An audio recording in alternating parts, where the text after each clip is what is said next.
दोस्तों नमस्कार, कैसे हैं आप सब। आशा करता हूँ मस्त होंगे। दोस्तों आज इस वीडियो में जानेंगे कि ठंड के मौसम पर क्या क्या समस्याएं आती हैं सब्जी वर्गीय फसलों पर, और उनके निदान भी हम आगे जानेंगे।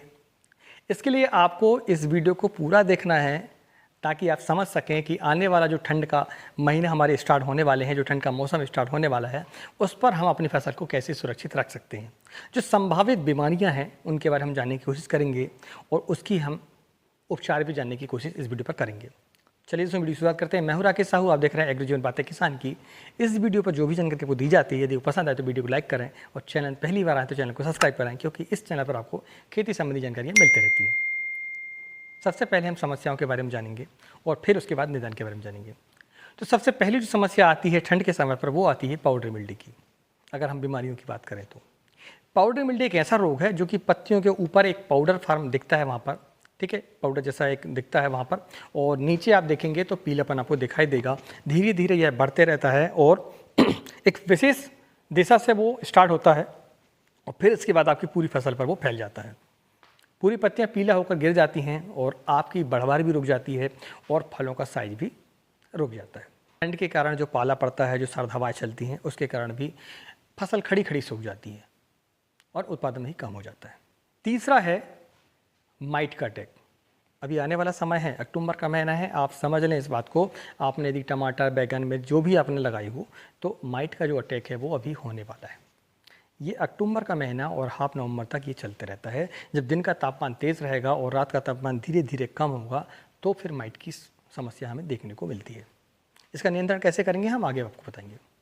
चौथी समस्या है स्ट्रेस। पौधा जो है स्ट्रेस में आ जाता है ज़्यादा ठंड के कारण, क्योंकि वो समझ नहीं पाता कि रात में ठंड हो रही है, दिन में तापमान तेज़ हो रहा है, तो वो बैलेंस नहीं बना पाता। जैसे हमारा भी यही हाल होता है अभी के समय पर। दिन में हम देखें तो अक्टूबर का महीना ऐसा होता है कि आप बाहर नहीं निकल सकते और रात में फिर वो भी ठंड आपकी बढ़ जाती है। तो ऐसी स्थिति पर पौधा जो स्ट्रेस में आ जाता है, वो सही से ग्रोथ नहीं ले पाता, उसकी जो पत्तियाँ हैं वो मुड़ने लगती हैं, ये सारी स्थिति आती है। पाँचवा है पौधों की वृद्धि और फलों के साइज में वृद्धि ना होना। आपने देखा होगा ठंड के समय पर एक तो जो कुछ बेल वर्गीय फसलें हमारी, वो तो जर्मिनेशन ही नहीं आता उनका, और आ भी गया जैसे तैसे तो उनकी बढ़वार नहीं होगी, क्योंकि पौधे को सनलाइट कम मिल पाता है, प्रकाश संश्लेषण की जो क्रिया है वो बाधित होती है। इसके कारण पौधा भोजन नहीं बना पाता और उसकी बढ़वार नहीं हो पाती, फलों का साइज भी नहीं बढ़ पाता। तो ये 5 समस्याएं आने वाली हैं। अब इसके हम निदान जानते हैं। तो यहाँ तक यदि आपने वीडियो देख चुका है और आपको जानकारी पसंद आई हो तो वीडियो को लाइक करें और चैनल पहली बार आए तो चैनल को सब्सक्राइब करें। सबसे पहली समस्या थी पाउडर मिल्डी। पाउडर मिल्डी की समस्या निजात पाने का सबसे बड़ा तरीका है, इस ठंड के पूरे मौसम पर एक बात आप समझ के चलें कि यदि आपकी फसल फ्लावरिंग स्टेज पर है तो फिर लिक्विड सल्फर का, और यदि नहीं है, आपको ज़मीन से देना है, तो फिर आपको पाउडर फार्म वाला जो 80% WP फार्म जो आता है सल्फर हमारा, उसको आपको लेके रखना पड़ेगा। यह भविष्य में हमें बहुत ही काम पड़ेगा। तो पाउडर मिल्डी का सबसे अच्छा और सस्ता इलाज है सल्फर। सल्फर का यदि आप सप्ताह में एक बार कम से कम स्प्रे करते रहते हैं, खासकर बेल वर्गीय फसलों पर, तो आप देखेंगे पाउडर मिल्डी की समस्या आपकी फसल पर नहीं आएगी। और दूसरा यह न्यूट्रेंट भी है, तीसरा यह माइटीसाइड भी है। ये सारी समस्याएं आपकी दूर हो जाती हैं सल्फर के स्प्रे करने से। यदि फ्लावर हो तो लिक्विड सल्फर का इस्तेमाल करें, यदि फ्लावर नहीं है तो फिर आप पाउडर फॉर वाले सल्फर का भी इस्तेमाल कर सकते हैं। आप जड़ों के माध्यम से भी देख सकते हैं, ड्रिप के माध्यम से भी देख सकते हैं। तो फसल आपकी गर्म रहेगी, और गर्म रहने के साथ साथ वह एक फंगीसाइड है, तो जो कॉन्टैक्ट रूप से जो फंगीसाइड काम करता है, वैसे ही सल्फर भी काम करता है। यानी जहाँ पर सल्फर पड़ेगा वहाँ पर फंगस जितने हैं वो समाप्त हो जाते हैं। इसके बाद भी यदि कंट्रोल नहीं होता है तो फिर उसके लिए आपको टेबिकोनाजोल, जो कि फॉलिकोर के नाम से आपको मिलता है, वो ले सकते हैं, या बोनस भी मिलता है आपका, बोनस में भी टेबिकोनाजोल होता है, उसका भी इस्तेमाल कर सकते हैं आप। दूसरा, इसके लिए आप प्रिवेंटिव रूप से सिस्टोमेटिक में रोको का इस्तेमाल कर सकते हैं, जो कि 50% WG फार्म पर थायोफेनाइट मेथाइल होता है, उसका इस्तेमाल आप कर सकते हैं। आप स्कोर का इस्तेमाल कर सकते हैं, जिसमें कि डाइफेनाकोजोल होता है। बाद भी अगर कंट्रोल नहीं होता है तो एक और प्रोडक्ट है आपका, जिसमें कि कैप्टान प्लस टेबिकोनाजोल होता है, वो है समीर, जो कि बहुत ही सस्ता भी पड़ता है हमें, उसका भी इस्तेमाल आप कर सकते हैं। 250 ml प्रति एकड़ के सबसे डोज होता है। तो इस तरीके से आप अपनी फसल को पाउडर मिल्डी से बचा सकते हैं। दूसरा है पाला पड़ना। पाला पड़ना है तो उसके लिए आपको समय समय पर सप्ताह में एक बार, कम से कम एक बार आपको सल्फर का स्प्रे करना चाहिए। ड्रिप के माध्यम से भी आप सल्फर को दे सकते हैं। दूसरा, आपको रात के समय पर सिंचाई करनी होगी ताकि नमी मेंटेन रहे और टेम्परेचर मेंटेन रहे। जब आप पानी देते हैं रात के समय पर, नमी जब मादे पर रहती है, तो उस समय पर हम देखते हैं कि टेम्परेचर जब कम होता है तो पौधा जो है वो टेम्परेचर को मेंटेन कर लेता है जड़ों के माध्यम से, क्योंकि ठंड ऊपर रहती है। ज़मीन के अंदर आपका जो मल्चिंग वगैरह रहता है और आप जो पानी देते हैं उसके सबसे टेम्परेचर उतना कम नहीं होता जितना ऊपर का वातावरण होता है हमारा, तो उसके कारण पौधा जो है ठंड से लड़ जाता है। इसके अलावा आप धुआं कर सकते हैं, जो आपके खरपतवार होते हैं खराब, या जो पुआल वगैरह होती है हमारी, उसका भी आप धुआं करेंगे तो आप जो है कोहरा वगैरह से निजात पा सकते हैं। तीसरा है माइट का अटैक। माइट के अटैक के लिए भी सल्फ़र बहुत ही कामगार है।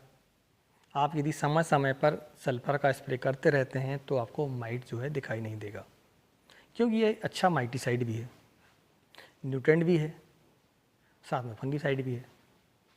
इसके बाद भी अगर माइट कंट्रोल नहीं होती है तो फिर आप इसके लिए ओमाइट का इस्तेमाल कर सकते हैं, जो कि धानको कंपनी की आती है। इसके अलावा एवासीन का इस्तेमाल कर सकते हैं, जो कि क्रिस्टल कंपनी की आती है। आप ओबेरान का इस्तेमाल कर सकते हैं बायर कंपनी की, उसका भी आप इस्तेमाल करके माइट से निजात पा सकते हैं।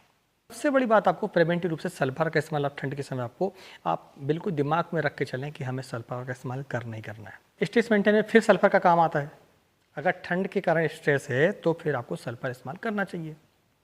इसके अलावा भी आप सीवीड का इस्तेमाल कर सकते हैं, जो कि बायोवीटा वगैरह में आता है, आपका सागर का आता है, इफ़को कंपनी का इस्तेमाल कर सकते हैं आप सीएप्टान का इस्तेमाल कर सकते हैं, आप ग्रीन मेडिकल का भी इस्तेमाल कर सकते हैं। ये सारे स्ट्रेस मेंटेन के लिए आप उपयोग कर सकते हैं। पानी आपको समय समय पर देते रहना है, रात के समय में खासकर। तो ये होगा स्ट्रेस मेंटेन। पांचवा पॉइंट है फलों की वृद्धि और दूसरा पौधों की वृद्धि। तो उसके लिए आप जो है यदि बहुत ही कम बढ़वार है तो आप जिब्रेलिक एसिड का इस्तेमाल स्प्रे के माध्यम से भी कर सकते हैं और ड्रिप के माध्यम से भी कर सकते हैं।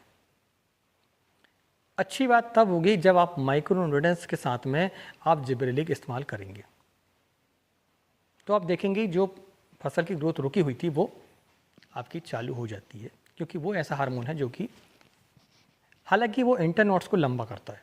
तो बेल वर्गीय फसलों में आप इस्तेमाल कर सकते हैं, झाड़ी नुमा फसलें टमाटर वगैरह में इस्तेमाल ना करें तो बेहतर होगा।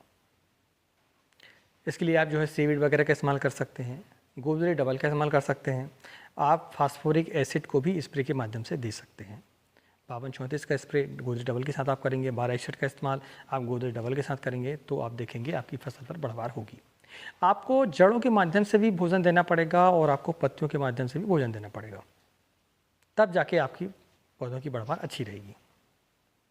तो वही है, आप ड्रिप से भी चलाएँ खाद, और साथ में आप स्प्रे पर भी एक ऐसा शेड्यूल बनाएं कि सप्ताह में एक बार कम से कम हम बाकी जो न्यूट्रेंट है हमारे माइक्रो न्यूट्रेंट है और साथ में जो एनपीके की मात्रा कुछ है उन ग्रेडों को हम दे सकें। सीवीड वगैरह आप दे दें तो आप देखेंगे कि आपकी फसल जो है बढ़िया बढ़वा लेगी और फलों का साइज भी साथ में आपका बढ़ेगा। तो इस वीडियो में हमने समझने की कोशिश की कि आने वाले समय पर हमें क्या समस्याएं आ सकती है, कौन से रोग आ सकते हैं, और फिर उनका हमने निदान भी जानने की कोशिश की है। यदि ये हमारी कोशिश आपको पसंद आई हो तो वीडियो को लाइक करें। मिलते हैं एक नई वीडियो में एक नई जानकारी के साथ। तब तक के लिए नमस्कार। जय हिंद, जय किसान, जय जवान।